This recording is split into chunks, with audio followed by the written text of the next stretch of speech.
If you want to go with wireless audio, we do have some options for you there. We have 2 of each wireless kit at this point. This is Wireless Kit 4. We have Wireless Kit 3 and 4 are the same. In the Pelican case, you've got some equipment to work with. Wireless Kits 3 and 4 include 2 transmitters and 1 receiver. You can only use 1 transmitter at a time, so don't think that you can have both channels of audio wireless at the same time. You'd have to take out 2 different transmitter receiver units for that. The parts of the puzzle here, we have the wireless receiver, which looks very much like the transmitter. It does say receiver right on the front. It does on the back have a shoe mount adapter, so you can slide it right into the shoe on the camera for very easy mounting. To open it up, you pinch the 2 sides, it flips open the door. This is where you put your AA batteries. You should get AA batteries with the kit, but again, it's a good idea to have your own AA batteries ready to go. Pay attention to the guide in terms of where you want to put them, and hit the on-off button. Everything will light up, and you'll get some indicators. You don't need to go into the menus or change any settings or change the frequencies. They've already been preset for you. So just close the door, and you're ready to go. The only other thing you have to do is attach the cable, which will attach to your camera. So you should get an 1/8" stereo jack connector. Push it in and twist to lock. Oh, there we go, push it in all the way, twist to lock. And on the other end of this is your XLR connector for attaching to the camera. So that's your receiver ready to go. As I said, there are 2 transmitters. We have the more commonly used Lavalier transmitter. Looks very much like the receiver. You'll pop it open, put your batteries in,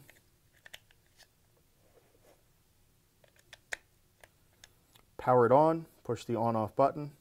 It'll light up and be ready to go. Close it up. And for the Lavalier mic, which is supplied, you'll have the mic, about 3 feet of cable, and then another 1/8" twist and lock connector. So plug that in. Screw it on. You can test your levels, and you should get an indicator on the front of the unit with your level check. 1, 2, 3, 4, 5, 6, 7, 8, 9. There is a mute switch on the top, so that if you need to mute the audio for some reason, you can flip it to mute. Just make sure that when you're ready to actually record, you turn it off of mute so that it's ready to go. This is the most commonly used combination of transmitter, which has a belt clip. You can mount it right onto your subject, and receiver.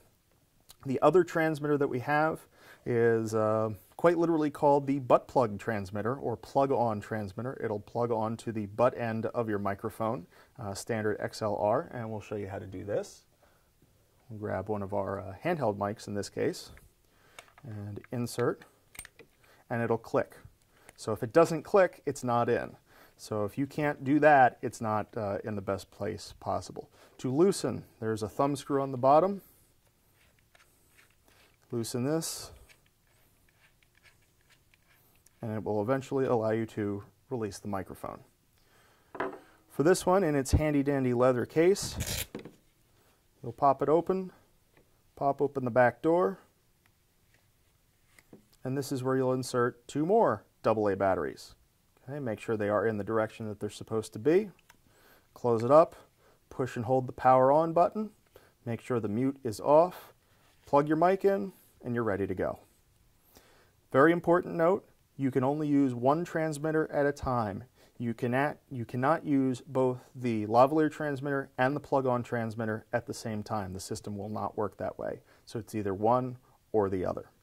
A great use of the plug-on transmitter is actually with your shotgun and boom pole. You can plug the plug-on transmitter into the bottom of the boom pole rather than plugging in an XLR cable. Make sure that it clicks into place and then it's not in the unlocked position. That way your transmitter doesn't come flying off the end of your boom pole. That would be bad.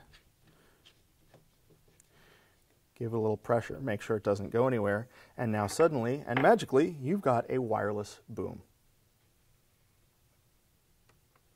Please take care when packing up this wireless kit. It should come back to the equipment room in the same, if not better condition than when it went out. First thing you want to do is make sure all your batteries are out of all your devices and they're all turned off. So we're just going to double check here. Okay, we do not have any batteries in the plug-on transmitter, so that's good. Our plug-on transmitter fits in its form section right here at the top of the case. Let's grab the other transmitter. Right now it's on, so we're going to turn it off. Push and hold the on-off button until it goes away. There it says off. Pop the batteries out. The batteries have their own little slot in the case here. Go ahead and put them in. Disconnect the microphone, twist off and pull. The transmitter fits right next to the other transmitter, so that for easy reference you have both transmitters right next to each other, ready to go. Neatly coil the microphone cable. Make sure it's not knotted or tied up in any way. Try not to bang the end of the microphone around too much while you do this. And since this will pair with the transmitter, I'm going to put it in right with the transmitter. Okay. Our receiver works the same way. I'm going to turn it off. So power off. Pull the batteries. They go into their spot right here. Close her up. Disconnect the cable. And just like the transmitter and its mic, we're going to put the receiver in its slot and put the cable right over top of it, so that when we reopen it at the equipment room to check it in, it's very easy to see that, yes, all the parts are here, they're all intact, and you can be on your way very quickly. The other wireless kit we have is a Lectrosonics Wireless Kit. It's in a leather bag. Has very similar pieces. We have a receiver with antenna that you have to connect with a standard BNC connector. Plug in and twist. This one will take 9-volt batteries. Okay, just take a note as to how it has to mount into the receiver. To turn this one on, you're going to flip the power switch to battery, internal battery. It'll light up, you'll get some indicator lights. You can adjust the level as you go. You can also attach headphones, which is something the other wireless kits don't allow you to do. And you'll attach the XLR cable to connect to your camera here at the bottom. The Lectrosonic kits only have the plug-on transmitters. They do not have wireless lav transmitters. However, you can take the plug-on transmitter and just plug in a standard wired lavalier mic. This is an easy way to make this work. The transmitter takes a 9-volt battery just like the receiver. It has a power switch. The mute switch is part of the powering switch. So make sure that if you want it to be on with audio, you flip the switch all the way to on. Otherwise, mute will send the signal, but it'll just send silence. So we'll turn that on. And again, here you have some level control to work with. This one works very much the same way.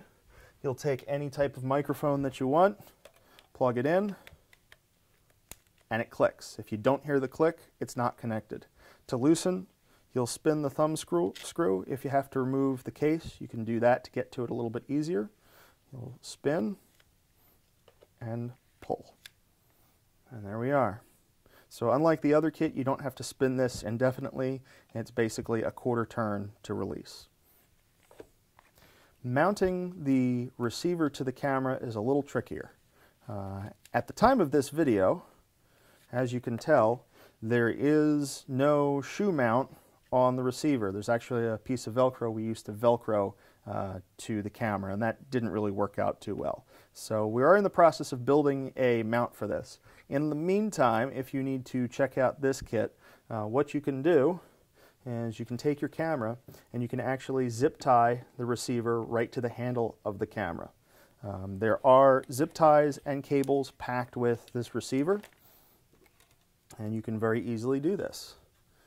Depending on the size of the zip tie, you might have to connect two together. Very easy.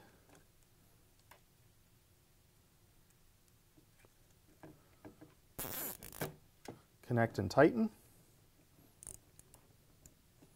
And you can do this twice so that you've got some front and back support.